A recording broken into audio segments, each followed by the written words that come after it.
ગત 22 એપ્રિલે કાશ્મીરના પહેલગામમાં આતંકી હુમલો થયા બાદ સમગ્ર ગુજરાતમાં પાકિસ્તાનીઓ અને બાંગ્લાદેશીઓની ઓળખ કરવા માટે જે ચેકિંગ કાર્યવાહીઓ ચાલી રહી છે તેના ભાગરૂપે જામનગરમાં પણ ગઈકાલે સમગ્ર શહેરમાં ચેકિંગ કાર્યવાહી કરવામાં આવી હતી। જામનગર પોલીસ દ્વારા શહેરના બસ ડેપો અને રેલવે સ્ટેશન સહિતના જાહેર સ્થળોનું ચેકિંગ કરવામાં આવ્યું છે। આ ઉપરાંત હોટેલો અને ધર્મશાળાઓ જેવા સ્થળો તેમજ વાહનોના ચેકિંગની કામગીરી પણ હાથ ધરવામાં આવી હતી। તેની સાથે जामनगर में सिटी ए डिविजन पोलीस स्टेशन द्वारा चांदी बजार में डॉक्यूमेंट चेकिंग की कामगीरी करवामां आवी हती।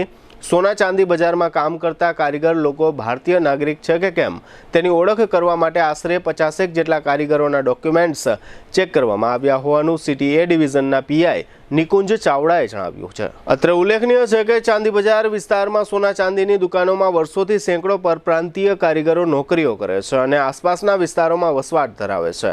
आटला वर्षों में क्यारेय आ अंगे पद्धतिसरनुं चेकिंग अथवा डॉक्यूमेंटनी तपास अने परप्रांतीय लोको अंगेनुं रजिस्टर एवी कोई कामगीरी जोवा सांभळवा मळी नथी। 10 दिवस पहेलाना काश्मीर हुमला बाद आ प्रकारनी चेकिंग कामगीरी जामनगरमां हाथ धरवामां आवी हती।